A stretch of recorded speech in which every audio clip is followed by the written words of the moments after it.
नमस्कार दोस्तों, कैसे हैं आप लोग। मैं उम्मीद करता हूं कि आप बहुत अच्छे होंगे। धन्यवाद दोस्तों हमारे चैनल से जुड़ने के लिए। अगर हमारे चैनल पर आप नए आए हैं तो चैनल को सब्सक्राइब करें और बेल आइकन दबाना नहीं भूलें, जिससे हर वीडियो का नोटिफिकेशन आप तक पहुंच सके। तो दोस्तों आज की वीडियो हम देखने वाले हैं एक ऐसा टॉपिक जो हमारे लिए जीवन भर आवश्यक है और महत्वपूर्ण है, नियंत्रण एवं समन्वय। तो दोस्तों इसमें क्या होता है, नियंत्रण एवं समन्वय यानी कि किसी भी जीव में, चाहे वो पेड़ पौधे हो, चाहे कोई जीव जंतु हो, चाहे प्राणी हो, जानवर हो, यानी कहने का मतलब यह है जितने भी जीव हैं इस दुनिया में, उनमें नियंत्रण एवं समन्वय की क्रिया क्या होती है, इसे समझते हैं। तो स्टार्ट करते हैं दोस्तों कि नियंत्रण एवं समन्वय क्या है। दोस्तों ध्यान से देखना और वीडियो को दोस्तों अंत तक देखना, क्योंकि नियंत्रण एवं समन्वय समझने के लिए हमें कुछ चीजें हमें देखनी होंगी और जो कि बहुत महत्वपूर्ण है। दोस्तों आपने ये इससे पहले नाम सुना होगा, हो सकता है पढ़ भी लिया हो, लेकिन ये किस तरह से हमारे शरीर में काम करता है उसे हम बहुत अच्छे से देखने वाले हैं। तो दोस्तों सबसे पहले हम देखेंगे नियंत्रण एवं समन्वय होता क्या है। तो नियंत्रण एवं समन्वय क्या होता है दोस्तों, किसी भी जीव के अंदर या फिर पेड़ पौधों के अंदर होने वाली वह क्रिया जिससे उसका जीवन और वो खुद अपने आप को सुरक्षित रखता है, यानी कि खुद को कंट्रोल करता है, नियंत्रित करता है और उस क्रिया में अपने आप को क्या करता है, एक व्यवस्थित ढंग से जीता है, उसे क्या कहते हैं, समन्वय कहते हैं। यानी कि नियंत्रण तो सभी जानते होंगे दोस्तों, अलग अलग क्रियाओं के प्रति अपने आप को कंट्रोल करना, और समन्वय कंट्रोल करते समय अपने आप को व्यवस्थित रूप से रखना, उसे कहते हैं समन्वय।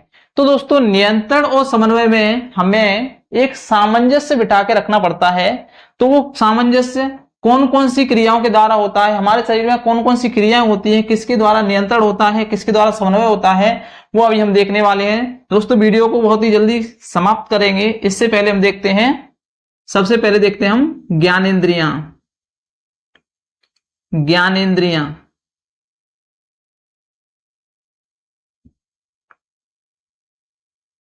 दोस्तों ज्ञानेंद्रियां क्या होती हैं, ज्ञानेंद्रियां वे होती हैं जिनके द्वारा हमें पर्यावरण का ज्ञान प्राप्त होता है। जैसे ज्ञानेंद्रियां में क्या क्या आता है, जैसे दोस्तों आंख, नाक, कान, त्वचा, जीव। यानी कि दोस्तों आंख, कान, नाक, त्वचा, जीव, ये हमें बाहरी पर्यावरण का ज्ञान किस तरह से देती हैं। यानी बाहरी पर्यावरण का मतलब यह है हमारे शरीर के अलावा जो कुछ भी बाहर है वो सभी हमारे लिए पर्यावरण है, और उन चीजों का ज्ञान हमें इन ज्ञानेंद्रियों से मिलता है। यानी कहने का मतलब यह है दोस्तों, हमारे शरीर में कितनी ज्ञानेंद्रियां होती हैं, 5 होती है मुख्य रूप से। कितनी होती हैं, 5, और इनका काम है बाहरी पर्यावरण से हमें शरीर में जानकारी देना। तो सभी जानते हैं दोस्तों कि अलग अलग ज्ञानेंद्रिय का अलग अलग काम होता है। आंख का काम क्या है दोस्तों, संसार की वस्तुओं को देखना, संसार की वस्तुओं को देखना, सभी जानते हैं दोस्तों। नाक, नाक का क्या मतलब है दोस्तों, नाक का क्या कार्य है, इसका कार्य है सभी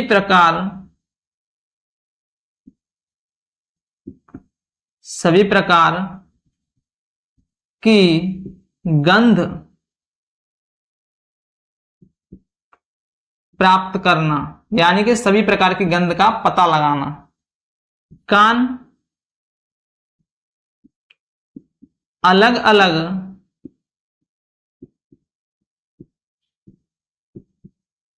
प्रकार की आवाज सुनना, यानी समझना। त्वचा, त्वचा का एक महत्वपूर्ण काम रहता है दोस्तों, इसका काम रहता है महसूस करना, बाहरी चीजों को महसूस करना। सभी जानते होंगे दोस्तों, जीभ का क्या काम है? जीभ का काम है स्वाद लेना, स्वाद लेना या फिर स्वाद का पता लगाना। ये क्या है दोस्तों? यानी जो भी हम संसार की वस्तुओं को देखते हैं, अलग अलग चीजों को देखते हैं, वो उसका ज्ञान हमें आंखों से प्राप्त होता है। अगर हमारी आंखें नहीं होती तो संसार की किसी भी चीज को हम नहीं देख पाते, अलग अलग रंगों को नहीं देख पाते, कौन सी चीज किस तरह की होती है उसे नहीं देख पाते। तो बाहरी देखने का जितना भी ज्ञान प्राप्त होता है हमें आंखों से द्वारा, आंखों के द्वारा होता है। उसके बाद नाक, अलग अलग प्रकार की संसार में जो भी गंध है इस पर्यावरण में, वो हमें अपनी नाकों के द्वारा हमारे शरीर के अंदर उसकी जानकारी जाती है। कान, अलग अलग प्रकार की जो आवाज है, ध्वनियां हैं अलग अलग तरह की, उस सभी की आवाज हमारे कानों में जाती है। त्वचा क्या करती है? त्वचा यानी कि हमारी स्किन क्या करती है? ये हमारी बाहरी चीजों को महसूस कराती है। जैसे मान के चलो कि ठंडा है, गर्म है, कोई चीज टच हो रही है, हवा चल रही है, जैसा भी है वो सभी चीजों को क्या कराती है? हमें महसूस कराती है कि ये किस तरह की चीज है। ठीक है, हम किसी को बिना देखे हम टच करके पहचान सकते हैं ये किस तरह की चीज है, क्या हो सकता है। तो ये क्या है? किसका काम है? त्वचा का। ठीक है, जीभ का क्या काम है? जीभ का दोस्तों काम है स्वाद लेना, जो भी अलग अलग तरह के स्वाद लेती है, जैसे कि खट्टा, मीठा, कड़वा। ठीक है, अब देखते हैं दोस्तों कि ये ज्ञान लेने के बाद हम बाहरी चीजों से नियंत्रण एवं समन्वय किस तरह से करते हैं। तो हमारे शरीर में होने वाली कुछ क्रियाओं को हम देखते हैं जो कि बहुत महत्वपूर्ण है दोस्तों। और वीडियो को दोस्तों अंत तक जरूर देखना, जिससे हमें हमारे शरीर में होने वाली अलग अलग प्रकार की क्रियाओं के बारे में समझ सकें। ठीक है, तो सबसे पहले हम देखते हैं हमारे शरीर में नियंत्रण एवं समन्वय की जो क्रिया होती हैं वो कितनी प्रकार की होती हैं। तो एक तो दोस्तों होती है प्रतिवर्ती क्रिया। अभी मैं बताता हूं दोस्तों प्रतिवर्ती क्रिया क्या होता है। प्रतिवर्ती क्रिया। दूसरी क्या होती है? ऐच्छिक क्रिया। ऐच्छिक क्रियाएं। एक होती है दोस्तों अनैच्छिक क्रियाएं। यानी कहने का मतलब यह है कि हमारे शरीर में नियंत्रण और समन्वय इन 3 प्रकार से होता है। और वो कैसे कैसे होता है तो हम इनके द्वारा समझेंगे दोस्तों। प्रतिवर्ती क्रिया क्या है दोस्तों? ध्यान से सुनना है, केवल क्या करना है? सुनना है और समझना है कि ये किसके लिए किस तरह से काम करती है। प्रतिवर्ती क्रिया का काम है दोस्तों, अगर हमारे साथ पर्यावरण में कोई अचानक से घटना घटी है, अचानक से घटना, जैसे मान के चलो कि हमारा हाथ किसी गर्म चीज से टच हो गया, तो हम क्या करते हैं? हाथ को एकदम से पीछे खींचते हैं। या फिर मान के चलो हमारे आंखों के सामने कोई ऐसी चीज आ रही है जिससे हमें आंखों को नुकसान हो सकता है, तो हमारे पलकें एकदम से जल्दी से बंद हो जाती हैं। या फिर मान के चलो कि हम कहीं सड़क पर खड़े हुए हैं, किसी ने हॉर्न दिया और तुरंत हम सड़क से हट जाते हैं। तो कहने का मतलब यह है कि पर्यावरण में जितनी भी घटनाएं घटती हैं और उससे अगर हमें कोई चोट या नुकसान पहुंच सकता है, तो प्रतिवर्ती क्रिया के द्वारा हम अपने आप को क्या करते हैं? नियंत्रण और समन्वय करते हैं। यानी कि ये घटनाएं कैसी होती हैं? ये घटनाएं अचानक से घटती हैं। ये घटनाएं कैसे घटती हैं? अचानक से। और ये क्रियाएं प्रतिवर्ती क्रियाएं कहलाती हैं। एक बार फिर बता रहा हूं दोस्तों, हमारे साथ पर्यावरण में जो भी घटनाएं एकदम से घटती हैं और उसके लिए हमें एकदम से फैसला लेना होता है, तो वो प्रतिवर्ती क्रिया के द्वारा होता है। ऐसी बहुत सी चीजें हैं जो कि मैंने एग्जाम्पल बताया दोस्तों। जैसे मैंने बताया तुम्हें कि हमारा हाथ अगर गर्म चीज टच होता है तो हम हाथ को एकदम से पीछे खींच लेते हैं। या फिर मान के चलो कि हमारी आंखों पर कोई रोशनी डालता है तो हमारी आंख अपने आप बंद हो जाती है। और भी ऐसी बहुत सी चीजें जो एक साथ घटना घटती हैं, तो वो कौन सी किसके द्वारा घटती हैं? प्रतिवर्ती क्रिया के द्वारा। दूसरा है दोस्तों ऐच्छिक क्रियाएं। ऐच्छिक क्रिया का क्या मतलब है? ऐच्छिक क्रिया मतलब यह है कि हमारे शरीर में होने वाली वे सभी क्रियाएं जो हम अपनी इच्छा से करते हैं। किससे करते हैं? अपनी इच्छा से। देखो, प्रतिवर्ती क्रिया, ऐच्छिक क्रिया, अनैच्छिक क्रिया।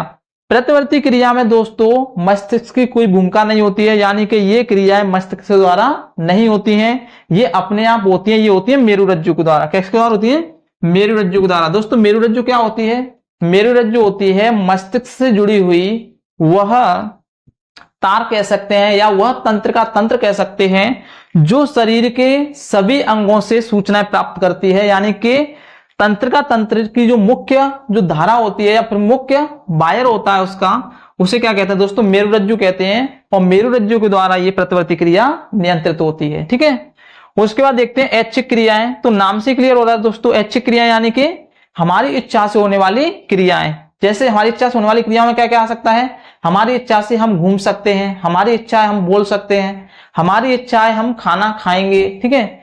तो ये सभी क्रियाएं ऐच्छिक क्रिया होती हैं, यानी कहने का मतलब यह है कि हमारी मर्जी होगी, हमारी इच्छा होगी तो हम इनको सोच समझ कर करेंगे। और ये क्रियाएं दोस्तों मस्तिष्क द्वारा नियंत्रित होती हैं, यानी कि ये मस्तिष्क की सोची समझी क्रिया है, ठीक है। अनैच्छिक क्रिया क्या होती है दोस्तों, तो अनैच्छिक क्रिया वे क्रिया होती हैं जहां पर हमारी इच्छा नहीं चलती, यानी कि वे क्रियाएं हमारी इच्छा हो या नहीं हो तब भी वो क्रियाएं होनी है। जैसे दोस्तों हमारा श्वास लेना अनैच्छिक क्रिया है, क्योंकि वो क्रिया घटनी है, हमारी इच्छा नहीं चलेगी इसमें। हमारे भोजन का पाचन होना अनैच्छिक क्रिया है, हमारी इच्छा से नहीं होता, अपने आप होता है, ठीक है। ऐसे ही दोस्तों हृदय का धड़कना अनैच्छिक क्रिया है, यानी कि हमारे शरीर में ऐसी सभी क्रियाएं जो हमारी इच्छा से नहीं होती हैं लेकिन होना भी आवश्यक है, वे सभी क्रियाएं किसमें आती हैं, अनैच्छिक क्रियाओं में आती हैं, ठीक है। अब देखते हैं दोस्तों इसमें और भी क्रिया होती हैं। जैसे हम बात करते हैं उद्दीपन। उद्दीपन क्या होता है दोस्तों, मैं यहां लिख रहा हूं उद्दीपन के प्रति अनुक्रिया। उद्दीपन के प्रति अनुक्रिया।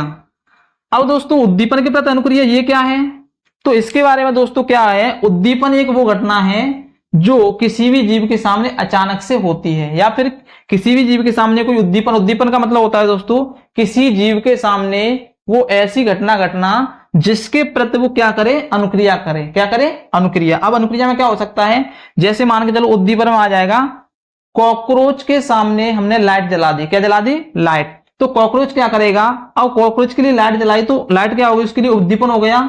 और जब वो लाइट को देखकर जब वो छुप जाएगा, यानी कि वो क्या करेगा, लाइट को देख के छुप जाएगा, तो वो हो जाएगी उसकी प्रतिक्रिया। यानी कहने का मतलब यह है उद्दीपन के प्रति अनुक्रिया, यानी कॉकरोच के लिए लाइट जलाई और लाइट को देख के कॉकरोच क्या हो गया, छुप गया।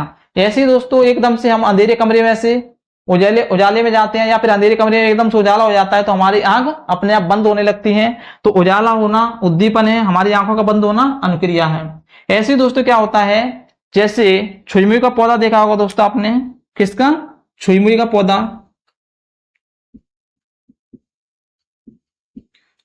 छुईमुई का पौधा,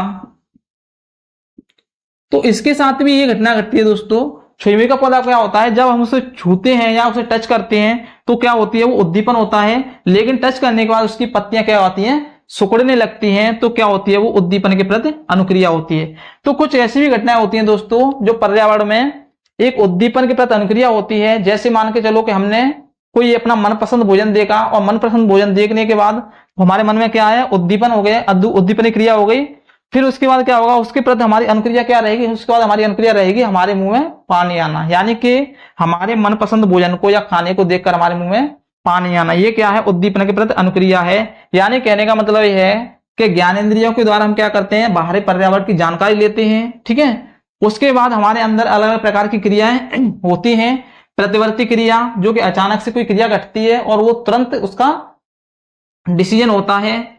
ऐच्छिक क्रियाएं, हम सोचे समझी क्रिया करते हैं जो कि हमें अपनी इच्छा से करते हैं। अनैच्छिक क्रियाएं, जिसमें हमारी इच्छा नहीं चलती है, ठीक है। जैसे मान के चलो कि हमारे हृदय का धड़कना, श्वास लेना, भोजन का पाचन होना, उत्सर्जन होना, ये सभी क्या है, अनैच्छिक क्रियाएं।